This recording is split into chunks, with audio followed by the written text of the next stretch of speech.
Hello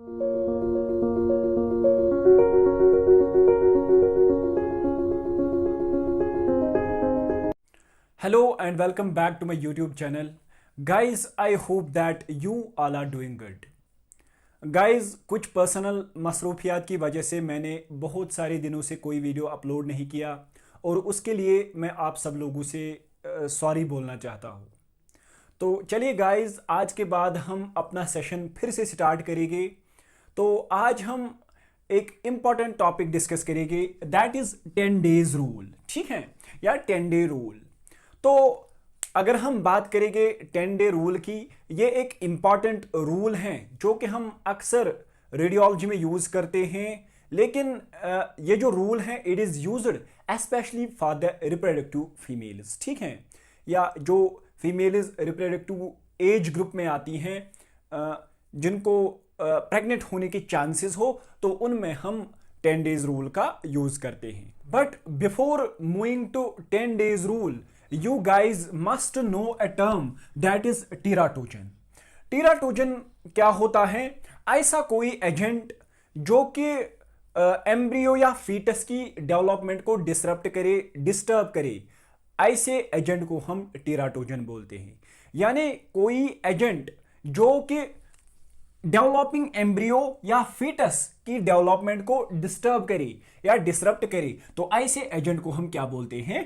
teratogen. For example, अगर हम radiation की बात करेंगे, X rays, gamma rays, these are teratogens because इन ये जो रेज होती हैं या एक्सरेज, गामा रेज, ये क्या करते हैं? ये डेवलपिंग फीटस की जो डेवलपमेंट होती है उसको डिसरप्ट करते हैं। ठीक है, डिस्टर्ब करते हैं, तो इनको हम बोल सकते हैं these are teratogens. So what is a teratogen? Teratogen is simply an agent that can disrupt the development of embryo और फीटस। ठीक है, अब जो टेराटोजनस होते हैं ये क्या करते हैं? टेराटोजनस कैन हाल्ट प्रेगनेंसी, ये प्रेगनेंसी को हाल्ट कर सकते हैं, और can produce a congenital mall function, या डेवलपिंग एम्ब्रियो या डेवलपिंग फीटस में क्या कर सकते हैं? ये उसमें कॉन्जेनाइटल माल फंक्शन, कॉन्जेनाइटल एबनॉर्मेलिटी डेवलप कर सकते हैं। ठीक है, हाँ, this is teratogen. Now we will move to our topic, that is 10 days rule। देखिए गाइस, जो 10 डे रूल होता है बेसिकली ये क्या हमें बताता है? Basically it tells us which age is not suitable for performing radiological procedures or x-ray examinations। लेकिन किन में? रिप्रोडक्टिव फीमेल्स में। ठीक है, रिप्रोडक्टिव फीमेल्स में बेसिकली जो 10 डेज रूल होता है ना, ये हमें बताता है कि जो रिप्रोडक्टिव फीमेल्स होती हैं उनमें हम किस एज में, उनकी जो एज है, कौन सी एज सूटेबल नहीं है किस लिए? फॉर परफॉर्मिंग रेडियोलॉजिकल प्रोसीजर्स और परफॉर्मिंग एक्सरे एग्जामिनेशंस। तो अगर हम इस 10 डेज रूल की बात करेंगे, it was formulated bye ICRP। इसको किसने फॉर्मुलेट किया? ICRP। तो आपको अच्छी तरीके से याद होगा कि ICRP क्या होती है? एक रेडिएशन प्रोटेक्शन कमेटी होती है। We call it as international committee on radiation protection. ठीक है, तो ICRP ने इसको फॉर्मुलेट किया है, किसको? 10 डे रूल को। ठीक है, हाँ, देखिए गाइज, अगर हमें पता नहीं होगा कि कोई फीमेल पेशेंट प्रेग्नेंट है या नहीं, ठीक है, अगर हम अनक्लियर होगी, अगर ये अनक्लियर होगा कि कोई पेशेंट, फीमेल पेशेंट प्रेग्नेंट है या नहीं, at that time we have to follow this 10 day rule, especially in case of high dose procedures, like हम फ्लोरोस्कोपी करते हैं। ठीक है, तो वो जो हाई रेडिएशन डोज प्रोसीजर्स हैं, तो अब अगर हम अनक्लियर होगी, अब अगर हमें डाउट होगा कि कोई फीमेल पेशेंट प्रेग्नेंट है या नहीं है, तो at that time for performing the procedure, before performing that very high dose procedure, we have to adopt 10 day rule. ठीक है, तो अब अगर हम 10 डे रूल की स्टेटमेंट देखेंगे तो क्या स्टेट करता है 10 day rule? It's a very important statement, आप लोग इसको प्लीज याद रखिएगा। in childbearing females the less urgent radiological procedures, this line is important, less urgent radiological procedures of lower abdomen and pelvis should be performed in first 10 days of menstrual cycle। ठीक है, ये इसकी statement है। मैं again repeat करूंगा ये इसकी statement, in child bearing females the less urgent radiological procedures of lower abdomen and pelvis should be performed in first 10 days of menstrual cycle. तो अब क्या स्टेट करता है 10 डे रूल? ये बोलता है कि जो चाइल्ड बेयरिंग फीमेल्स होगी, जो चाइल्ड बेयरिंग फीमेल्स होगी, अगर उनमें हमें लेस अर्जेंट रेडियोलॉजिकल प्रोसीजर्स करनी होगी, किसके? लोअर एब्डोमेन और पेल्विस की। लेस अर्जेंट रेडियोलॉजिकल प्रोसीजर्स का मतलब क्या होता है कि जिनकी इमरजेंसी नहीं हो, ठीक है, जिनकी कोई इमरजेंसी नहीं हो, जो कि अर्जेंट नहीं हो। तो अब ये जो लेस अर्जेंट रेडियोलॉजिकल प्रोसीजर्स हैं, किसके? लोअर एब्डोमेन के और पेल्विस के, तो इनको हमें परफॉर्म करना होगा किसमें? First 10 days of menstrual cycle. First 10 days of menstrual cycle. यहां पे ये इंपॉर्टेंट है कि मैंने यहां पे बोला लोअर एब्डोमेन और पेल्विस की, ठीक है। अब अगर हम इन्हीं चाइल्ड बेयरिंग फीमेल्स में देखेंगे, अगर हमें क्या करना होगा, एक्सट्रीमिटीज के प्रोसीजर्स करने होगी, एक्सट्रीमिटीज के एग्जामिनेशंस करनी होगी, या चेस्ट के एग्जामिनेशंस करने होंगे, तो that radiological procedures of extremities or chest that can be done under proper shielding, proper abdominal shielding, ठीक है। हाँ, तो उन एक्सट्रीमिटीज या चेस्ट एक्सरे एग्जामिनेशंस में हमें क्या करना होगा? हमें प्रॉपर एब्डोमिनल शील्डिंग के अंडर उनको परफॉर्म करना होगा इस चाइल्ड बेयरिंग फीमेल में, ठीक है। This is what the 10 days rule states. तो अब यहां पे मैंने बोला कि इनको हमें परफॉर्म करना होगा first 10 days of menstrual cycle में। First 10 days of menstrual cycle में ही क्यों? क्योंकि अगर हम देखेंगे ना, जो first 10 days of menstrual cycle होते हैं, तो इनमें लेस चांसेस ऑफ प्रेगनेंसी होते हैं। क्या होते हैं? प्रेगनेंसी के लेस चांसेस होते हैं, क्योंकि जो ओवुलेशन होती है, ovulation takes place after 10 days. जो रिलीज ऑफ द ओवा, जिसकी बाद में स्पर्म के साथ फर्टिलाइजेशन होगी, एम्ब्रियो, जिससे फिर एम्ब्रियो बनेगा, फीटस बनेगा, तो वो जो ओवुलेशन प्रोसेस है, रिलीज ऑफ ओवा है, that will take place after 10 days. तो इसीलिए फर्टिलाइजेशन से पहले पहले, यानी in first 10 days of menstrual cycle में हमें क्या परफॉर्म करना होगा? यही ये जो लेस अर्जेंट रेडियोलॉजिकल प्रोसीजर्स हैं, इनको परफॉर्म करना होगा, ठीक है। हाँ, इस चाइल्ड बेयरिंग फीमेल में। तो ये आप फिर से याद रखिए कि first 10 days of menstrual cycle में ही क्यों? क्योंकि first 10 days of menstrual cycle जो होते हैं, इनमें प्रेगनेंसी के लेस चांसेस होते हैं, क्योंकि ओवुलेशन आफ्टर 10 डेज बाद स्टार्ट होती है, तो there are less chances of fertilisation, so there are less chances of pregnancy, ठीक है। तो इन्हीं फर्स्ट 10 डेज में हमें क्या करना होगा? हमें परफॉर्म करना होगा ये रेडियोलॉजिकल प्रोसीजर्स, ठीक है। देखिए यहां पे मैंने लिखा भी है, in first 10 days there are less chances of pregnancy as ovulation takes place after 10 days, ठीक है। हाँ, देखिए गाइस, सबसे पहले मैंने आपको स्टार्टिंग में एक टर्म पढ़ाई, टेराटोजन। इसलिए पढ़ाई क्योंकि ये टर्म इसमें यूज होती है, ठीक है। अब देखिए, जो 10 डे रूल होता है ना, 10 day rule is basically linked to teratogenic effect of radiation. यानी इसका मतलब क्या है कि जो 10 डे रूल होता है, ये लिंक होता है किसके साथ? रेडिएशन के टेराटोजेनिक इफेक्ट के। यानी अगर जो रेडिएशन है ना, अगर हम 10 डे रूल फॉलो नहीं करेंगे इन चाइल्ड बेयरिंग फीमेल्स में, तो क्या हो सकता है? इस रेडिएशन से टेराटोजेनिक इफेक्ट आ सकता है फीटस पे या एम्ब्रियो पे, ठीक है। हाँ, देखिए ये थे दो साइंटिस्ट्स, एक का नाम था शेल और दूसरे का नाम था ऑनटैक। तो इन्होंने क्या किया? इन्होंने बोला कि इन women with 8 to 15 weeks pregnancy, इन्होंने बोला कि जो वुमेन जिसकी प्रेगनेंसी कितने टाइम की होगी, 8 to 15 वीक्स की होगी अगर इसका एब्डोमेन हम इरेडिएट करें आयोनाइजिंग रेडिएशन से। अगर हम इसका एब्डोमेन करेंगे इरेडिएट आयोनाइजिंग रेडिएशन से, the developing foetus is forebrain development is arrested और mental condition does not remain normal. Very important statement. यही दिखाता है हमें टेराटोजेनिक इफेक्ट ऑफ रेडिएशन। क्या बोला इन्होंने, अगर इस वुमेन जिसकी 8 to 15 वीक्स की प्रेगनेंसी है, इसका एब्डोमेन अगर हम आयोनाइजिंग रेडिएशन से क्या करेंगे, इरेडिएट करेंगे, जो डेवलपिंग फीटस होगा ना, उसका जो फोर ब्रेन होगा उसकी डेवलपमेंट, फोर ब्रेन की डेवलपमेंट अरेस्ट होती है और मेंटल कंडीशन, इस ये जो एम्ब्रियो होता है, ये जो फीटस फिर बेबी बन जाता है, इसकी जो मेंटल कंडीशन है that does not remain normal, वो नॉर्मल नहीं रहता है। बेसिकली वो क्यों नॉर्मल नहीं रहता है, क्योंकि ये जो रेडिएशन है ये उस फीटस पे टेराटोजेनिक इफेक्ट डालता है, क्रोमोसोमल एबरेशंस आती हैं, तो फोरब्रेन डेवलपमेंट जो होती है इस फीटस की वो अरेस्ट होती है। ये हमें किसने बोला, शल एंड ऑन टेक, ठीक है। हाँ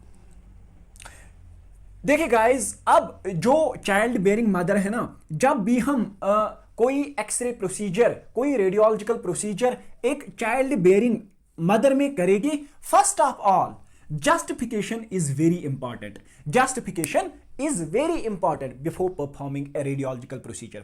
Radiological procedure perform करने से पहले justification बहुत ही important है। आपने पढ़ा होगा general principles of radiation protection. Radiation protection के 3 जनरल प्रिंसिपल्स हैं। First is justification, second is optimisation and third is dose limits, ठीक है, dose limits. So first step क्या है, फर्स्ट जनरल प्रिंसिपल क्या है, जस्टिफिकेशन। यानी कोई एक्सरे प्रोसीजर, कोई रेडियोलॉजिकल प्रोसीजर परफॉर्म करने से पहले हमें जस्टिफिकेशन करना होगा। जस्टिफिकेशन का मतलब क्या है, जस्टिफिकेशन हमें बताता है कि know practice shall be adopted unless it produces a positive net benefit, ठीक है। यानी इसका मतलब क्या है कि कोई प्रैक्टिस, कोई रेडियोलॉजिकल प्रोसीजर अडॉप्ट नहीं करना है हमें अनलेस कि वो क्या प्रोड्यूस करे, एक पॉजिटिव नेट बेनिफिट पेशेंट में प्रोड्यूस करिए, ठीक है। हाँ, ये जस्टिफिकेशन का मतलब है। यानी जस्टिफिकेशन से हमें क्या फायदा मिलता है कि ये जो प्रेग्नेंट लेडी है, ये जो चाइल्ड बेयरिंग लेडी है, तो इसमें हम देख सकते हैं, इस जस्टिफिकेशन की वजह से हम देख सकते हैं कि ये जो एक्सरे एग्जामिनेशन है, क्या हम इसको डेफर कर सकते हैं अंटिल आफ्टर डिलीवरी के बाद तक हम इसको डेफर कर सकते हैं। या दूसरा पॉइंट, जस्टिफिकेशन से हमें यह मदद मिल सकता है कि हम ये पता कर सकते हैं कि अगर हमने डिले किया, अगर हमने इस एग्जामिनेशन को डिले किया, क्या इससे कोई रिस्क पेशेंट में आ सकती है, तो इन पॉइंट्स को हमें जस्टिफाई करना होगा पेशेंट के साथ, ठीक है। तो this is justification. I once again repeat that justification is very important before performing a radiological procedure, ठीक है। हाँ, तो अब आपको यहां पे एक और पॉइंट याद रखना है कि जब कोई चाइल्ड बेयरिंग फीमेल आपके पास रेडियोलॉजिकल प्रोसीजर करने आए, तो date of last menstrual period, LMP, last menstrual period, तो उससे आप बताइए, उससे आप रिक्वेस्ट करिए कि आप उसे पता करिए कि उसका लास्ट मेंस्ट्रुअल पीरियड का डेट क्या है, और वो उस रिक्विजिशन फॉर्म पे क्लियरली स्टेट करिए, ठीक है, ताकि वो आपको प्रेगनेंसी डिटर्मिनेशन में मदद करे। This is very important point कि जब कोई चाइल्ड बेयरिंग फीमेल आपके पास आएगी, कोई एक्सरे प्रोसीजर करना होगा, तो आपको क्या करना होगा, you should request from her the date of last menstrual period and you will clearly state it on the requisition form, ठीक है। हाँ, and later on it will help you to aid in pregnancy determination, ठीक है। अब देखिए, जो pregnancy determination है ना, इसकी रेस्पॉन्सिबिलिटी किसके हाथों में होती है। प्रेगनेंसी डिटर्मिनेशन की responsibility it lies with referring physician, जो रेफरिंग फिजिशियन है उसके साथ वो रेस्पॉन्सिबल होगा। रेडियोलॉजिक टेक्नोलॉजिस्ट, जो रेडियोलॉजिक टेक्नोलॉजिस्ट होगा वो भी रेस्पॉन्सिबल होगा, एंड लास्टली द रेडियोलॉजिस्ट भी क्या होगा, रेस्पॉन्सिबल। ठीक है, आई होप गाइज कि जो मैंने 10 डेज रूल आपको समझाया आपको क्लियर हुआ होगा। ठीक है, ये मैंने आपको अच्छे से समझाया है, तो मुझे पूरी उम्मीद है कि आपको भी ये समझ आया होगा। ठीक है, तो चलिए गाइज अब हम इसमें देखेंगे कुछ एक्सेप्शंस हैं। There are some exceptions where we can not apply this 10 days rule. ठीक है, कुछ एक्सेप्शंस हैं जहां पे हम इसको अप्लाई नहीं कर सकते हैं। एक्सेप्शंस, ठीक है, exceptions to 10 day rule. Exceptions का मतलब यहां पे क्या है कि कुछ कंडीशंस हैं जिनमें हम क्या कर सकते हैं, जिनमें हम 10 डेज रूल को अप्लाई नहीं कर सकते हैं। नंबर फर्स्ट एक्सेप्शन क्या है, if a woman denied, if a woman denied from sexual intercourse in last 10 days, अगर किसी वुमन ने डिनाई किया होगा, उसने लास्ट 10 डेज में सेक्चुअल इंटरकोर्स नहीं किया होगा, तो उस कंडीशन में हम क्या कर सकते हैं, उस कंडीशन में हम 10 डेज रूल को अप्लाई नहीं कर सकते। ठीक है, हाँ। नाउ सेकंड कंडीशन क्या है कि अगर कोई वुमन ले रही है ओरल कंट्रासेप्टिव पिल्स, अगर कोई वुमन ओरल कंट्रासेप्टिव पिल्स ले रही है, oral contraceptive pills from last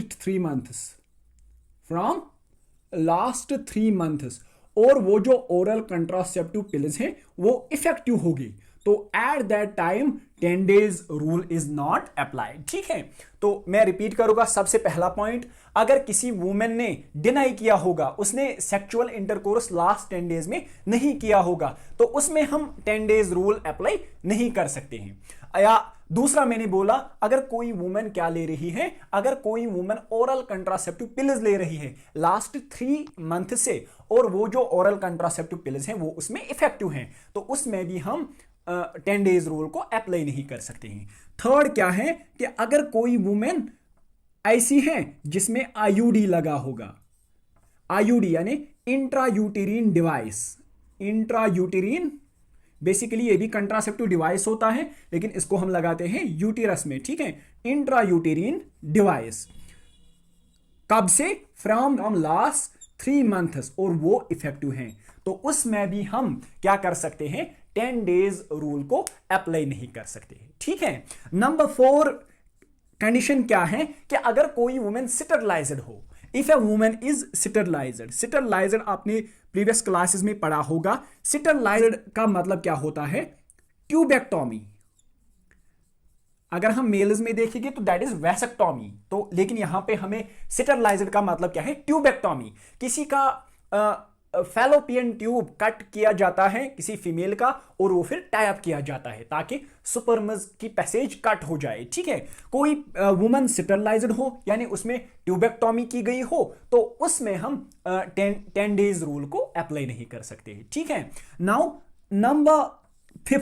number fifth exception क्या है, नंबर फिफ्थ एक्सेप्शन है, if a woman is with hysterectomy, अगर कोई ऐसी वुमेन है जिसकी हिस्टेक्टोमी की गई हो। What is hysterectomy? It is the surgical removal of uterus. तो सर्जिकल रिमूवल ऑफ यूटरस, अगर किसी वुमन ने सर्जिकली यूटरस को रिमूव किया होगा, that is called as hysterectomy woman में भी हम 10 डेज रूल को अप्लाई नहीं कर सकते हैं। ठीक है, एंड नंबर लास्ट एक्सेप्शन क्या है कि जो रेफरिंग फिजिशियन है ना, अगर रेफरिंग फिजिशियन ने बोला कि जो एक्सरे है दैट इज लाइफ सेविंग, तो उस कंडीशन में भी हम 10 डेज रूल को अप्लाई नहीं करेंगे। ठीक है, so what is last point, if referring physician considers the x-ray life saving, तो एट दैट टाइम हम 10 डेज रूल को अप्लाई नहीं कर सकते हैं।